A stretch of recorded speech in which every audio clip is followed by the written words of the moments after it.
여러분 지난 3일간 평안하셨습니까?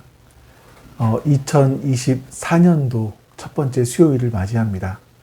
우리 같이 하나님 앞에 신앙 고백하심으로 경건하게 첫 번째 수요 예배를 드리겠습니다. 같이 신앙 고백합니다. 전능하사 천지를 만드신 하나님 아버지를 내가 믿사오며 그 외아들 우리 주 예수 그리스도를 믿사오니 이는 성령으로 잉태하사 동정녀 마리아에게 나시고 본디오 빌라도에게 고난을 받으사 십자가에 못 박혀 죽으시고 장사한 지 사흘 만에 죽은 자 가운데서 다시 살아나시며 하늘에 오르사 전능하신 하나님 우편에 앉아 계시다가 저리로서 산자와 죽은 자를 심판하러 오시리라. 성령을 믿사오며 거룩한 공회와 성도가 서로 교통하는 것과 죄를 사하여 주시는 것과 몸이 다시 사는 것과 영원히 사는 것을 믿사옵나이다. 아멘. 여러분, 이제 우리 하나님을 같이 찬송하겠습니다.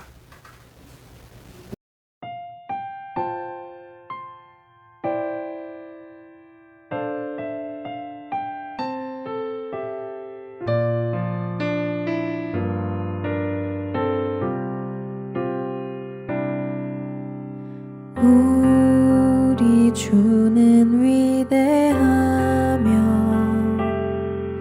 능력이 많으시도다. 그의 지혜 무궁하며 인자는 영원하도다. 상한 자들 고치시며 상처를 싸매시도다. 별들의 수를 세시며 이름을 붙이셨도다. 그가 구름으로 하늘을 덮으시며 땅을 위하여 비 준비하시니 예루살렘아 여호와를 찬송할지어다. 내 하나님을 감사함으로 그 앞에 나가며 주 임재 앞에 경배해.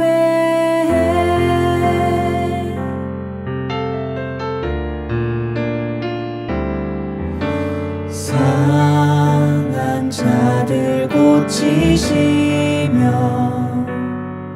상처를 싸매시도다. 별들의 수를 세시며 이름을 붙이셨도다. 그가 구름으로 하늘을 덮으시며 땅을 위하여 비 준비하시니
예루살렘아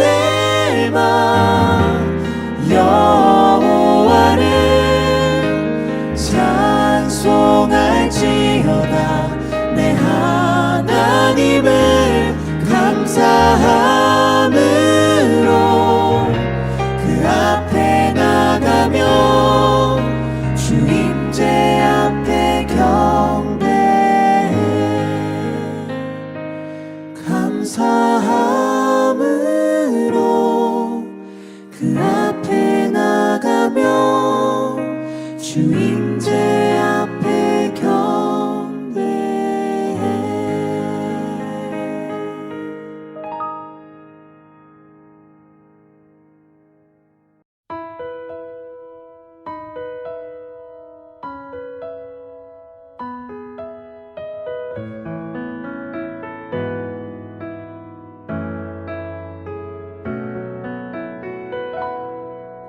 주 선한 능력으로 안으시네.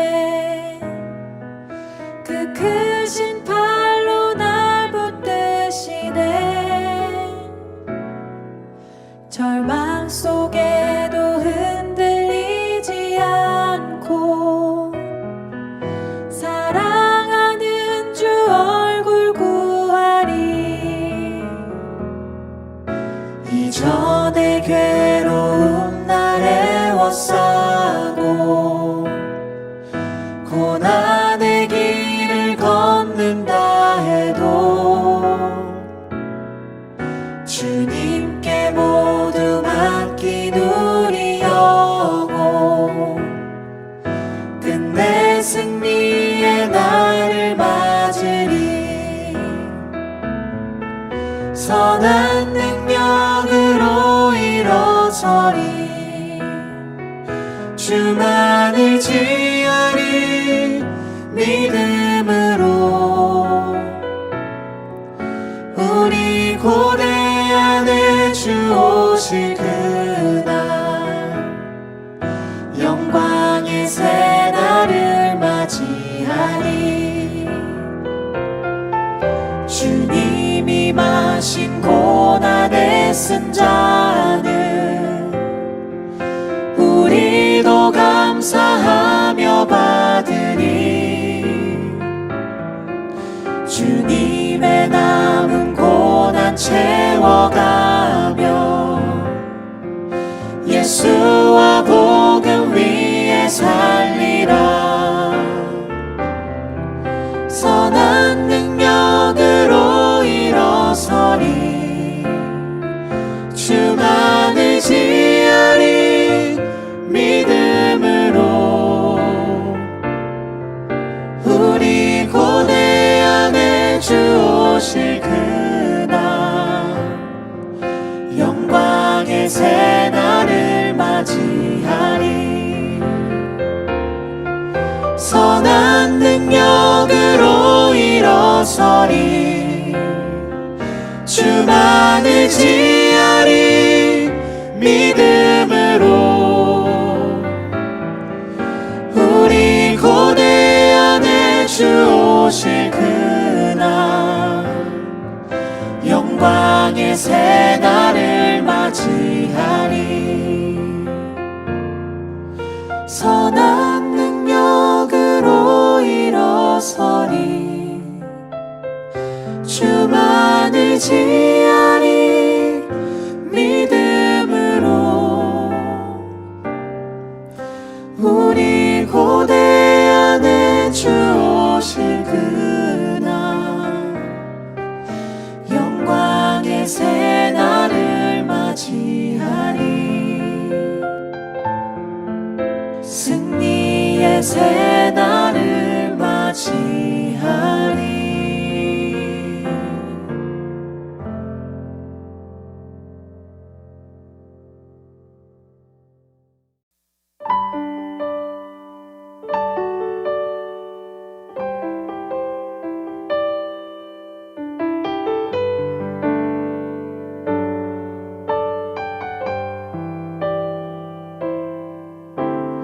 나의 가는 길 주님 인도하시네.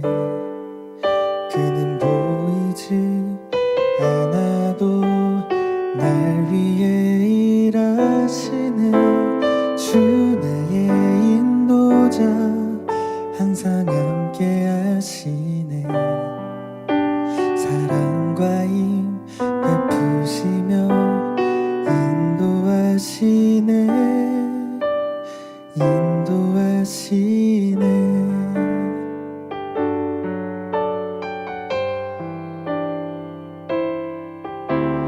나의 가는 길 주님 인도하시네 그는 보이지 않아도 날 위해 일하시네 주 나의 인도자 항상 함께 하시네 사랑과 힘 베푸시며 인도하시네 인도하시네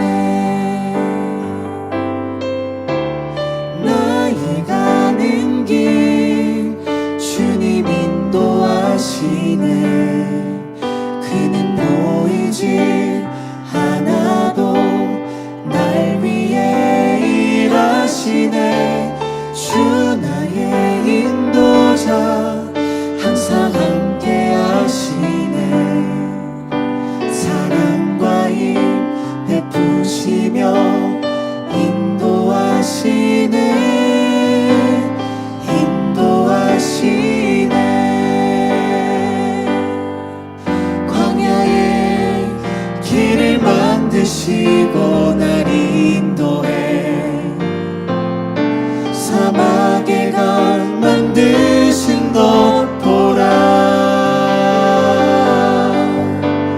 하늘과 땅 변해도 주의 말씀 영원히 내 삶 속에 새 일을 행하리 나의 가는 길 주님 인도하시네 그는 보이지 않아도 날 위해 일하시네 주 나의 인도자 항상 함께 하시네 사랑과 힘 베푸시며 인도하시네 인도하시네 사랑과 힘 베푸시며 인도하시네 인도하시네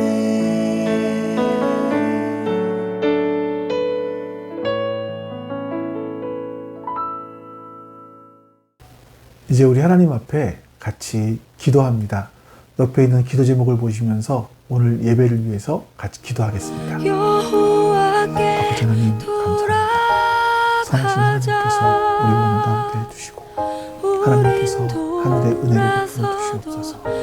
하나님의 선하시고 인자하심이 오늘 우리 가운데 드러나게 해주시옵소서. 지금도 살아계시고 지금도 역사하시는 그런 주님의 역사하시는 오늘 우리 가운데 그 사랑 영원하네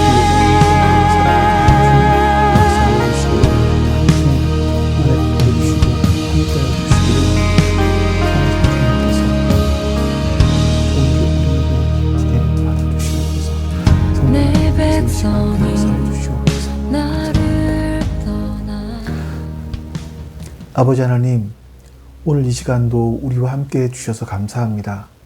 하나님을 예배할 수 있는 은혜를 주셔서 감사드리고 또 성령 하나님께서 우리에게 지혜로 계시로 함께 해주심에 감사드립니다. 하나님, 이 말씀을 나누며 또 이 말씀이 우리의 삶의 영의 양식이 되어서 우리의 삶이 말씀으로 변화될 수 있는 은혜들을 경험하게 해주시옵소서. 감사드립니다. 우리 주 예수 그리스도의 이름으로 기도하옵나이다. 아멘.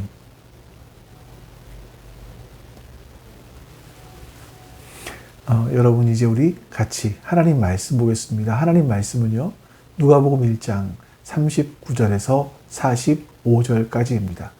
누가복음 1장 39절에서 45절입니다. 그 무렵에 마리아가 일어나 서둘러 유대 산골에 있는 한 동네로 가서 사가랴의 집에 들어가 엘리사벳에게 문안하였다. 엘리사벳이 마리아의 인사말을 들었을 때에 아이가 그의 뱃속에서 뛰놀았다. 엘리사벳이 성령으로 충만해서 큰 소리로 외쳐 말하였다. 그대는 여자들 가운데서 복을 받았고 그대의 태중의 아이도 복을 받았습니다. 내 주님의 어머니께서 내게 오시다니 이것이 어찌된 일입니까? 보십시오. 그대의 인사말이 내 귀에 들어왔을 때에 내 태중의 아이가 기뻐서 뛰놀았습니다. 주님께서 하신 말씀이 이루어질 줄 믿는 여자는 행복합니다. 아멘. 이스라엘 사람들이 출애굽을 한 이후에 가데스바네아라는 곳에 도착을 합니다. 그때 모세는 각 지파에서 한 명씩을 뽑아서 그들로 구성된 정탐꾼들을 가나안 땅으로 들여보내지요. 도대체 하나님께서 약속하신 그 땅은 어떤 곳일까? 그 땅에 사는 사람들과 또 그 땅의 지형은 어떨까? 이런 것들을 아마 확인해서였을 겁니다. 가나안 땅을 정탐하러 들어갔던 사람들이 42일 만에 돌아오게 되었고 그 돌아온 땅을 총평하기를 그 땅은 정말 젖과 꿀이 흐르는 땅이었습니다 라고 하면서 증거들을 보여주는데 포도송이를 막대기에 꿰어서 2명이 어깨에 짊어지고 오기도 했고요. 또 무화과와 많은 석류들을 가지고 돌아오기도 했습니다. 자, 그런데 모든 정탐꾼들이 다 똑같이 보고한 것은 아닙니다. 정탐꾼들 중에서 10명은 가나안 족속들은 키가 크고 힘이 세다. 거기에 비하면 우리는 마치 메뚜기와 같다. 이렇게 보고를 했고요. 반면에 2사람, 여호수아와 갈렙은 그들이 키가 크고 힘이 센 건 맞지만 그런 족속이지만 하나님께서 그들을 우리에게 붙여주셨기 때문에 그들은 우리의 밥이다. 이렇게 보고를 합니다. 사람들은 가나안 땅에 들어가는 것을 믿음으로 선택하는 것이 아니라 10명의 정탐꾼들의 이야기를 듣고 선택을 하죠. 그러면서 이스라엘 백성들은 밤새도록 통곡을 했습니다. 그러면서 모세와 아론을 원망하죠. 사실 모세와 아론을 원망한 것이지만 그 가운데는 하나님을 원망한 것이 들어 있었습니다. 그것 때문에 이제 이스라엘 사람들은 출애굽 1세대들은 가나안 땅에 들어가지 못하게 되고 그렇다고 애굽 땅으로 다시 돌아갈 수도 없고요. 이제 이렇게 해서 광야에서 40년 동안 방황을 하다가 거기서 생을 마감하게 됩니다. 그러나 이 40년 동안에 거기에서 태어난 사람들, 또 이집트에서 같이 나오긴 했지만 어린 사람들, 그러니까 출애굽 1.5세대, 출애굽 2세대들은 성인이 되었을 때 이제 가나안 동쪽에 있는 모압 평지에 이르게 됩니다. 그들은 그들의 조상과 다르게 마침내 하나님이 약속하신 가나안 땅에 들어갈 수가 있게 되어지죠. 그 이유를 보자면 지난 40년 동안 자신들을 안고 인도해 주신 하나님, 장막 칠 곳을 찾아주신 하나님, 낮에는 구름 기둥으로 밤에는 불 기둥으로 인도하여 주신 하나님을 그들은 경험했기 때문입니다. 출애굽 1.5세대와 출애굽 2세대가 40년 동안 경험한 게 바로 그거지요. 하나님은 그들과 함께 하셨다. 그리고 그들을 도우셨고 그들보다 먼저 앞서가셨다. 하나님은 바로 그런 하나님이었다라는 겁니다. 이스라엘 선들을 인도하신 하나님이 바로 우리가 믿는 하나님이죠. 우리의 인생도 하나님의 인도하심을 받습니다. 그래서 우리도 하나님을 우리를 위해 미리 준비하시는 여호와 이레의 하나님, 그리고 우리를 지금까지 도우신 에벤 에셀의 하나님이라고 고백하기도 하는 겁니다. 여러분, 이제 2024년도가 시작이 되었습니다. 하나님께서 우리의 삶을 지금까지 인도해 오셨습니다. 도와주셨습니다. 그리고 우리보다 먼저 앞서가셨습니다. 그 하나님은 2024년도에도 우리와 함께 하실 것이고 우리를 도우실 것이고 우리보다 앞서 행하실 것입니다. 여러분, 그 사실을 믿고 우리 하나님을 의지하며 우리가 2024년도를 시작했으면 좋겠습니다. 오늘 본문 누가복음 1장에도 하나님께서 함께 하시고 도와주시고 먼저 앞서가시는 그 하나님에 대한 이야기로 누가복음 1장이 가득 차 있습니다. 예수님께서 이 땅에 오실 당시에 이스라엘 백성들은요, 그 이전에는 헬라 제국, 그리고 그 당시는 로마 제국, 이렇게 계속 연이어서 점령을 하고 있었습니다. 그리고 그 당시 예수님 당시에 헤롯 대왕의 학정으로 말미암아 사람들의 한숨이 점점 더 깊어져 가고 있던 그런 때였지요. 거기다가 영적으로는요, 말라기 선지자 이후에 하나님은 어떤 선지자도 보내주지 않으셨습니다. 그래서 그들의 영적인 피폐함은 정말 극에 달했다고 할 수도 있을 겁니다. 하지만 하나님은요, 그때도 그들과 함께 하셨고 그들을 도우셨고 그들보다 앞서 가시는 분이셨습니다. 앞서 행하시는 분. 하나님께서 예수 그리스도를 이 땅에 보내시기 전에 먼저 세례 요한으로 하여금 그 길을 준비하게 하시죠. 그 요한이 태어나기 위해서 하나님께서는요, 하나님 앞에 경건하게 살았던 사가랴와 엘리사벳, 이 제사장 부부에게 가브리엘 천사를 먼저 보내셨습니다. 사가랴와 엘리사벳 부부는 이미 나이가 많이 들어서 아이를 낳을 수가 없는 그런 사람들이었습니다. 아이를 원래 낳지도 못했었고요. 그래서 사가랴와 엘리사벳 부부는 자녀가 없었습니다. 그들은요, 자녀를 낳기를 기대했겠지만 또 기도했겠지만 하나님 우리에게 아들을 주셔서 이 아들이 메시아가 오실 길을 준비하는 사람이 되게 해주십시오라고 기도한 적이 없었습니다.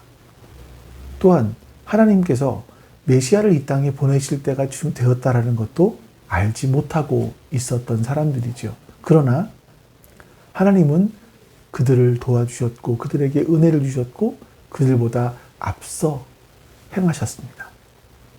또한 하나님께서는요, 가브리엘 천사로 하여금 갈릴리 촌동네의 나사렛이라고 하는 곳에 살고 있던 마리아를 찾아가게 하셨죠. 그리고 마리아와 함께 약혼한 남편 요셉을 찾아가게 하셔서 마리아로 하여금 성령으로 지극히 높으신 분의 아들, 하나님의 아들을 잉태하게 하십니다. 하지만 마리아 역시 여러분, 내가 처녀의 몸으로 메시아를 잉태하게 해주십시오, 이렇게 기도한 적은 한 번도 없었습니다. 하지만 우리 하나님께서는 먼저 마리아를 찾아와 주시고 먼저 행하시며 그 유한하신 인간 속으로 들어와 주셨던 겁니다. 자, 오늘 본문에 보시면 함께 해주셨고 또 앞서가시는 하나님을 경험한 두 명의 여인이 나옵니다. 바로 엘리사벳과 마리아. 이 둘이 만나는 장면이 오늘 본문에 나오고 있습니다. 우리 39절, 40절 말씀을 보겠습니다. 그 무렵에 마리아가 일어나 서둘러 유대 산골에 있는 한 동네로 가서 사가랴의 집에 들어가 엘리사벳에게 문안하였다. 마침내 엘리사벳과 마리아가 만나게 됩니다. 이건요, 요한의 이야기와 예수님의 이야기가 하나로 합쳐지는 그런 장면이죠. 마리아는요, 엘리사벳이 사는 동네로 서둘러서 갔습니다. 엘리사벳이 사는 곳이 유대의 산골이라고만 기록되어 있거든요. 당시에 제사장들은요, 대부분 다 예루살렘 시내에 살고 있었습니다. 아니면 예루살렘 근교에 살고 있었겠죠. 그런데 이 제사장 사가랴는요, 나이가 많아서 그랬는지 밀려났는지 알 수 없지만 유대 산골에 살고 있었다라고 말합니다. 이 학자들은 궁금한 게 되게 많은 사람들이거든요. 이 학자들이 이 사가랴가 어디서 살았을까 이걸 연구를 많이 했어요. 정확하게는 몰라도 사가랴 부부가 살았던 곳은 이스라엘 유대 고원에 있는 엔케렘이라는 마을에 살았을 것이다. 이렇게 추측을 합니다. 엔케렘은요, 예루살렘으로부터 시작해서 약 15km 정도 떨어진 곳에 위치한 작은 마을입니다. 그런데 성경은 마리아가 그 무렵에 서둘러서 엘리사벳을 찾아갔다. 이렇게 말합니다. 자, 그 무렵이라는 말은요, 천사로부터 임신에 관한 소식을 들은 그때, 그 무렵이겠죠. 그래서 천사로부터 내가 임신하게 될 것이다 라는 이야기를 듣고 천사가 떠나간 후에 얼마 지나지 않아서 마리아가 엘리사벳의 집으로 갔다. 이런 뜻이겠죠. 근데 여러분, 사가랴의 집은요, 그러니까 마리아가 살았던 나사렛으로부터 지금 도로로 왔을 경우 약 144km 정도가 떨어진 곳입니다. 구글 지도로 검색을 해보면 144km 정도가 떨어져 있다고 나와요. 그 먼 거리인데 임신부 아닙니까? 임산부잖아요. 임산부가 가기 쉽지 않았을 것 같아요. 가난한 목수의 아내가 될 사람, 시골 소녀 마리아에게 나귀, 낙타 이런 교통수단을 이용할 만한 그런 정도는 되지 않았을 것 같고요. 그러니까 마리아는 최소한 여인 혼자의 몸으로, 소녀 혼자의 몸으로 나흘 길 또는 닷새 길을 걸어서 사가랴와 엘리사벳의 집으로 갔던 겁니다. 근데 성경을 보시면 마리아가 이 먼 거리에 사는 엘리사벳의 집으로 서둘러서 갔다. 이렇게 말을 하죠. 왜 그랬을까요? 천사가 한 말대로 엘리사벳도 임신을 했을까? 이게 확인하고 싶어서였을까요?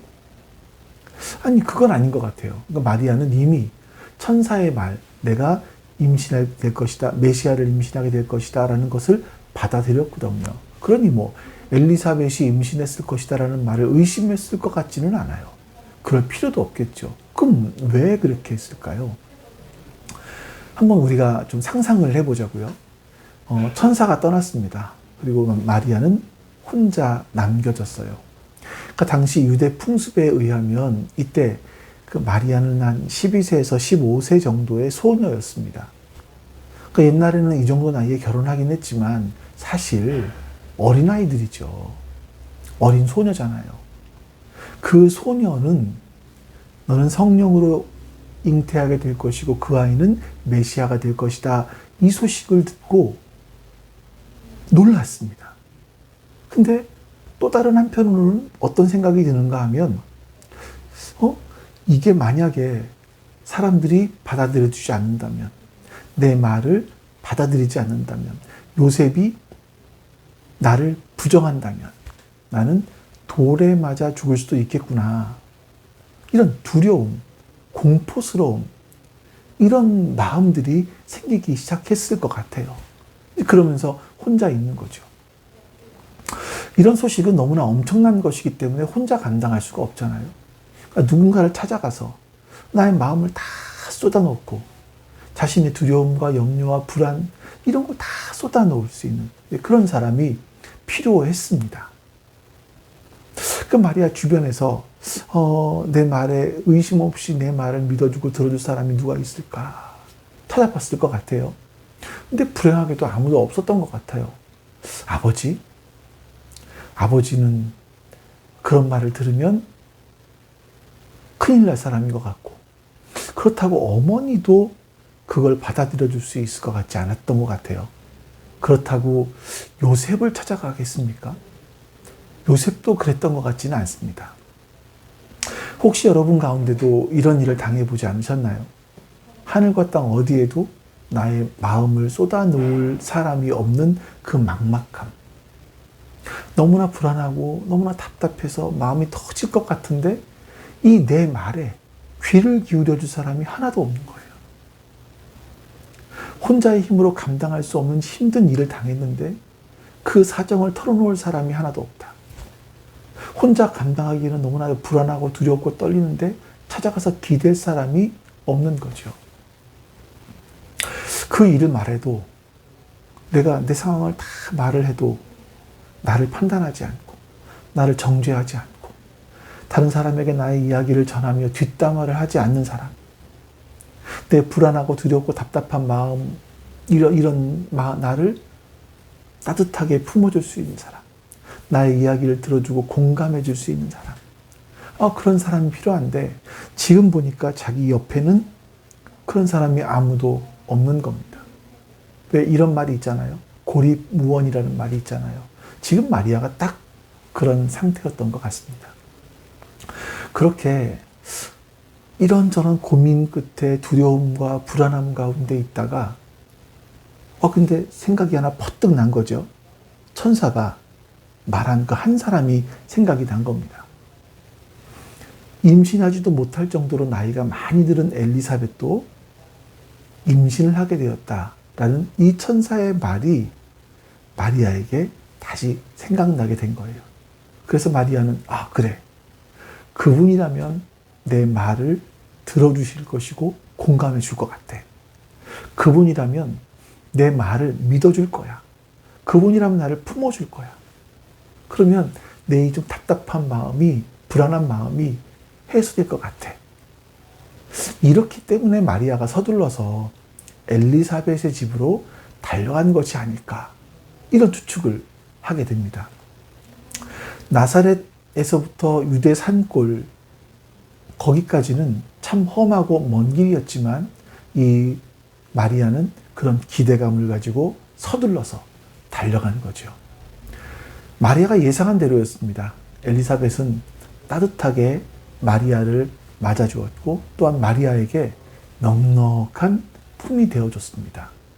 이게 얼마나 대단했는지, 마리아가 얼마나 좋았는지 56절에 보면 석 달 동안 엘리사벳의 집에 머물렀다라고 기록되어 있어요. 불안하고 힘들었으면 그렇게 오래 있지 않았겠죠. 근데 마리아는 이 엘리사벳의 넓고 따뜻한 그 품 속에서 충분한 휴식, 재충전 이렇게 하고 집으로 돌아가게 되었던 겁니다. 어쩌면 사가랴가 말을 하지 못하게 된 것이 이 마리아의 방문을 위한 준비였을 수도 있다라는 생각도 들어요. 만일 사가랴가 말을 했다면 아마 엘리사벳은 남편 귀에 이 말이 들어가지 않도록 굉장히 애를 써야만 했을 겁니다. 왜냐하면 여러분, 남편이 직업이 제사장이잖아요. 그러니까 율법이 전부인 줄 아는 사람 아니겠습니까? 그런데 처녀가 임신을 했대요. 물론 성령으로라고 말하지만 처녀가 임신을 했대요. 그러면 이 마리아에게 일어난 일을 율법대로 해야 된다. 이런 고집을 피웠을지도 모르지 않습니까? 다행히 사가랴는 마리아에게 일어난 일을 알았다고 할지라도 사실 말을 할 수가 없었죠. 그러니까 엘리사벳과 마리아는 마음 놓고 서로 수다를 떨었을 겁니다. 그 사이 마리아의 마음은 많이 회복이 되었을 것이고요. 자, 이제 엘리사벳이 마리아를 만났을 때 어떻게 반응했는지를 또 한번 살펴볼까요? 요한이 마리아가 엘리사벳을 찾아왔을 때 요한이 뱃속에서 뛰놀았다. 이걸 보고 엘리사벳은 성령이 충만해서 이렇게 외쳤습니다. 우리 41절, 42절 말씀을 보겠습니다.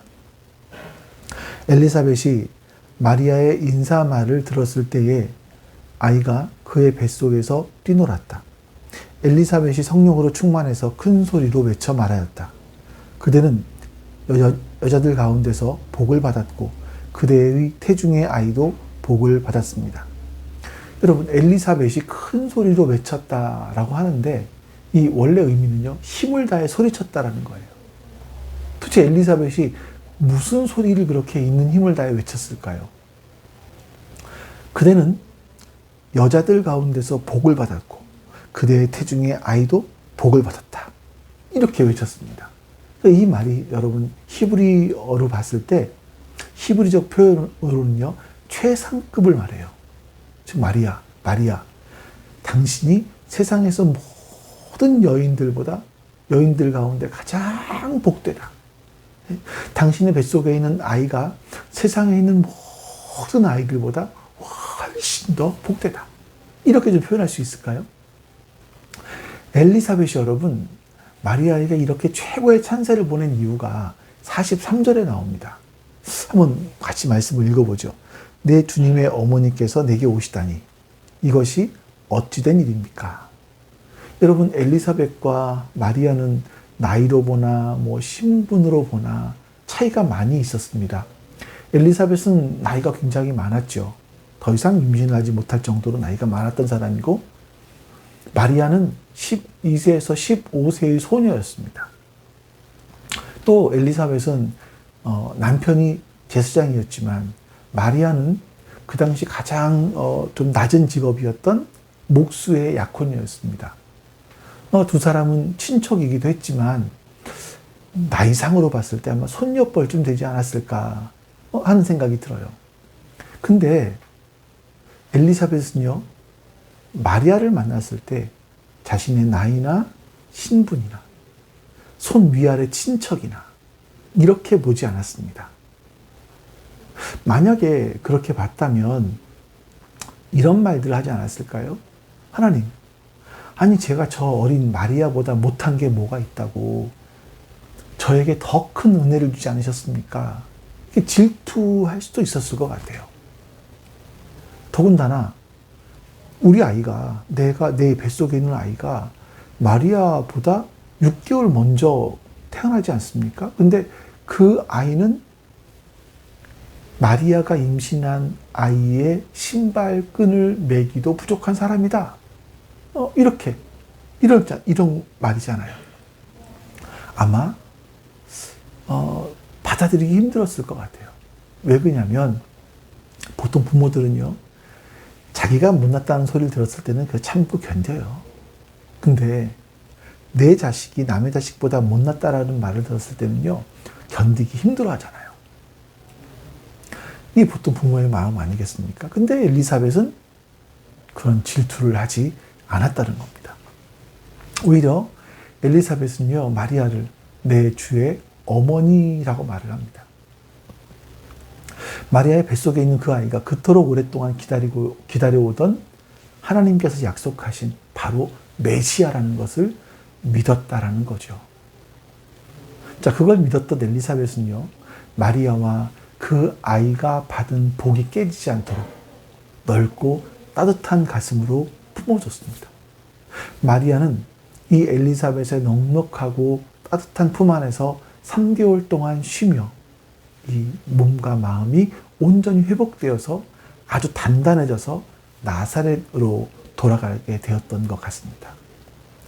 그 후에 마리아가 어떤 일을 겪었는지는 사실 알려져 있지 않습니다. 하지만 마리아는요, 그 이후에 어떤 일을 당해도 감당할 수 있을 정도로 충분히 회복되었고 충분히 단단해진 상태였던 것 같아요. 자, 이제 마리아 역시 엘리사벳과 같이 아주 넓고 넉넉한 마음을 가진 그런 사람이 되었던 겁니다. 자, 여러분, 마리아에 대해서 복음서에 나와 있는, 기록되어 있는 부분이 많지는 않습니다. 자, 그런데 마리아는 예수님을 아주 넉넉하게 품어주었던 그런 사람이었던 것 같아요. 예수님의 아버지 요셉과 마리아가 율법에 따라서 8일째 되는 날 할례를 해주기 위해서 성전으로 가게 되죠. 거기서 시므온이라는 노인을 만나게 됩니다. 그 시므온은 성전에서 지내면서 메시아가 오기를 간절히 기다리던 그런 사람이었습니다. 그는 마리아가 데려온 아이를 보고 그 아이를 자신의 품에 품습니다.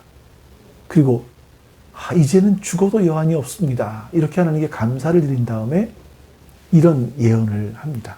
우리 누가복음 2장 34절부터 한번 보죠. 시므온이 그들을 축복한 후에 아기의 어머니 마리아에게 말하였다. 보십시오. 이 아기는 이스라엘 가운데 많은 사람을 넘어지게도 하고 일어서게도 하려고 세우심을 받았으며 비방받는 표징이 되게 하려고 세우심을 받았습니다.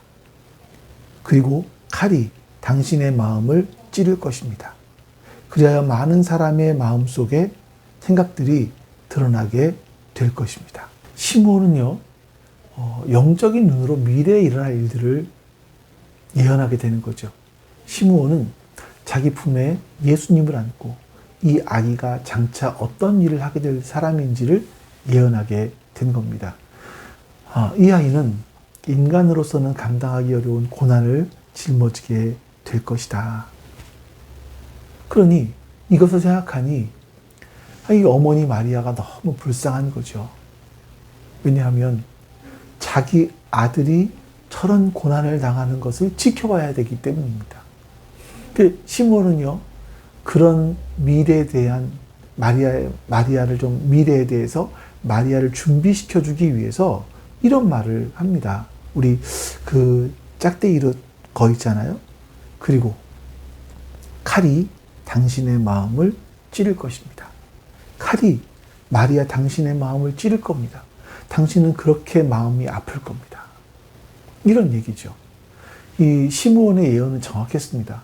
마리아는 30살쯤 되었을 때 하나님에게 자기의 아들을 내어주어야 했습니다.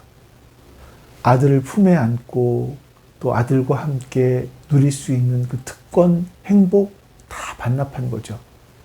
마리아는요, 제자들과 함께 다니면서 아들을 도왔습니다. 때로는 동네 사람들이 당신 아들이 미쳤다, 이렇게 비난하는 소리를 듣기도 했죠. 때로는 사람들이 아들에게 환호하는 모습을 보기도 했지만 죽을 고비를 넘기는 것도 여러 번 지켜보았습니다. 그리고 마침내 예수님께서는 예루살렘에서 재판을 받고 채찍에 맞고 고문을 당하신 이후에 십자가에 달려 돌아가시는 그 모습을 마리아의 눈으로, 어머니의 두 눈으로 지켜보아야만 했습니다.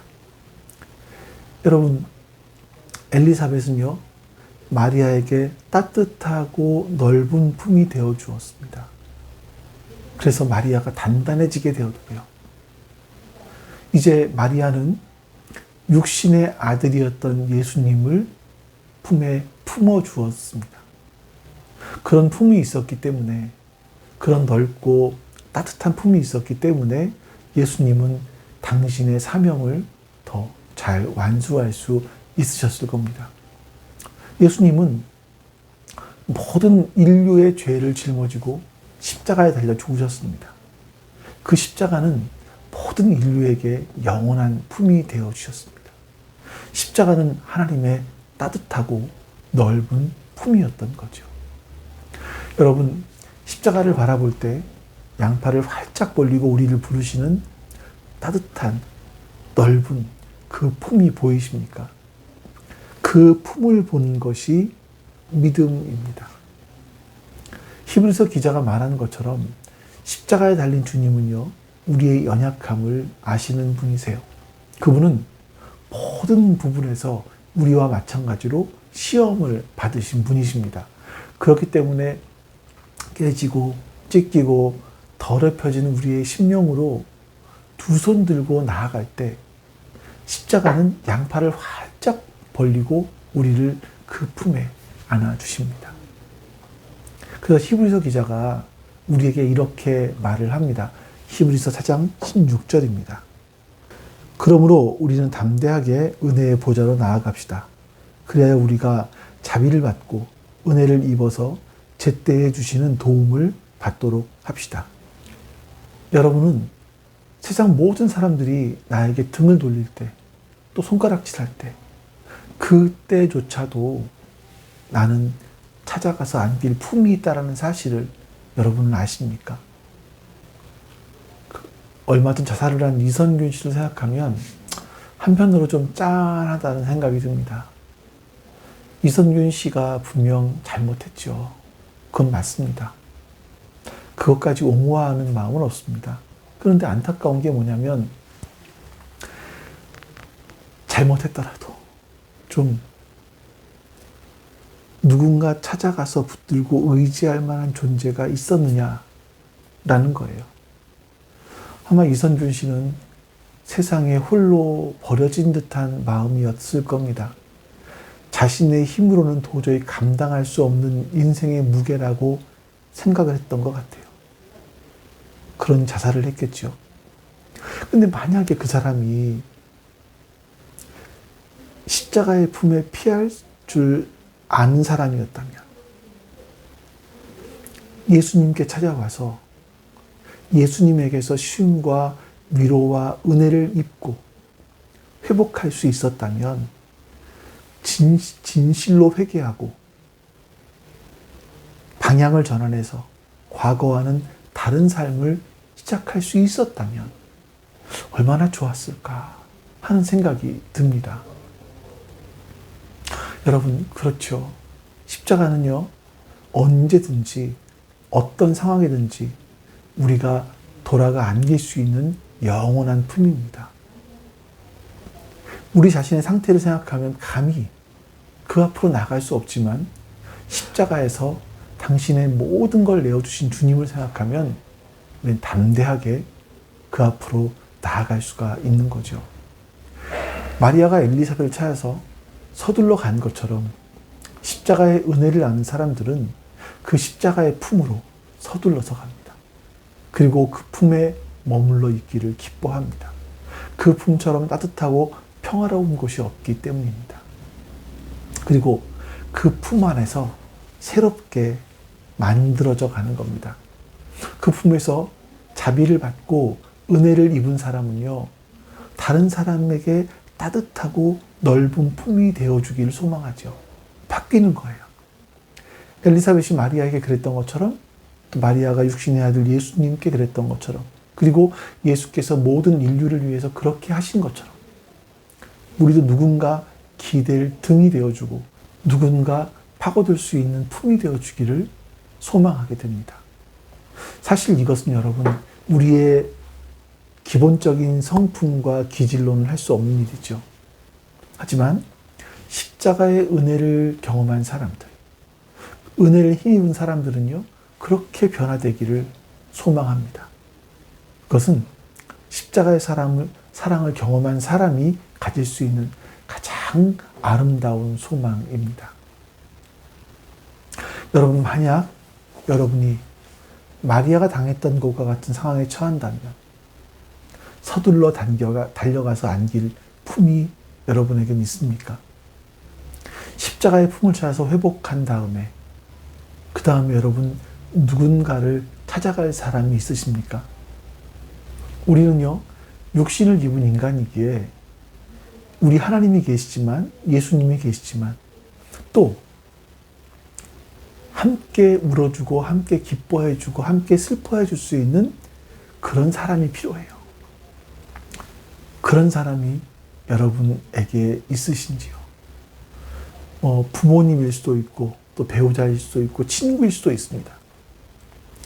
지체들 중에 이런 품을 가진 사람이 한 사람이라도 있다면 그런 교회는 교회라고 이름 불릴 자격이 충분할 겁니다.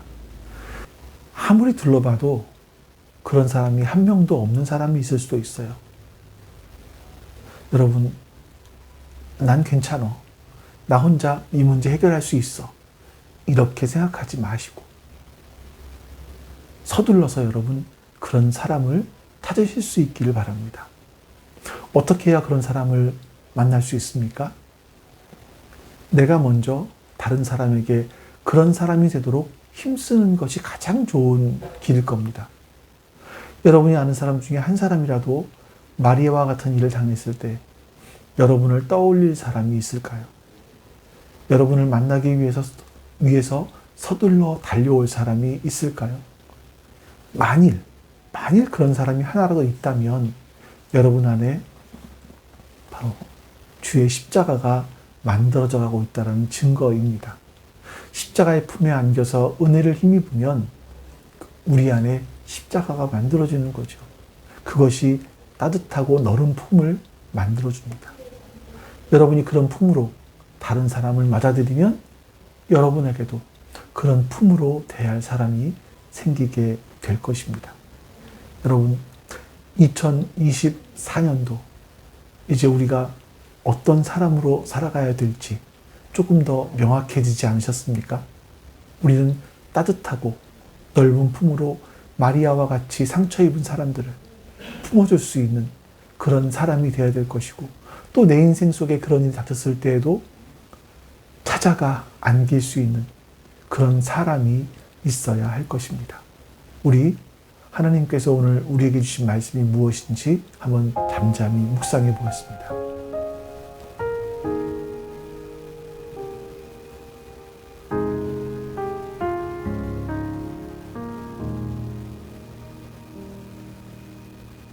내 백성이 나를 떠나 돌아섰지만 내 사랑이 내 백성을 포기 못하니 내 모든 것 내어주고 나 그들을 얻으리라. 여호와께 이제 우리 하나님께서 주신 말씀을 기억하시면서 내가 바로 이런 사람이 되겠습니다 하고 같이 다짐하면서 기도하겠습니다. 기도합니다. 아버지 하나님, 감사합니다. 선하신 주님께서 오늘도 우리와 함께 해주셔서 감사드리고, 하나님의 은혜로 말미암아 우리가 어떤 삶을 살아야 될지 또 생각해 보게 해주셔서 감사합니다. 하나님, 그 은혜를 잊지 않게 해주시고 그 하나님의 선하심과 인자하심을 잊지 않게 해주시옵소서. 하나님, 그래서 우리가 바로 이런 따뜻하고 넓은 품을 가진 그런 사람이 되어서 사람들을 품어주게 해주시옵소서. 뿐만 아니라 우리가 어려운 일을 당했을 때에 바로 그렇게 예수님께 가서 안길 수 있도록, 그리고 또 우리 주변에 있는 그런 사람들에게 안길 수 있는 그런 은혜들을 우리 가운데 허락하여 주시옵소서. 그런 2024년도가 되기를 소망합니다. 감사드리며 우리 주 예수 그리스도의 이름으로 기도하옵나이다. 아멘. 하늘에 계신 우리 아버지여, 이름이 거룩히 여김을 받으시오며 나라가 임하시오며 뜻이 하늘에서 이루어진 것 같이 땅에서도 이루어지이다. 오늘 우리에게 일용할 양식을 주시옵고 우리가 우리에게 죄진 자를 사하여 준 것 같이 우리 죄를 사하여 주시옵고 우리를 시험에 들게 하지 마시옵고 다만 악에서 구하시옵소서. 나라와 권세와 영광이 아버지께 영원히 있사옵나이다. 아멘.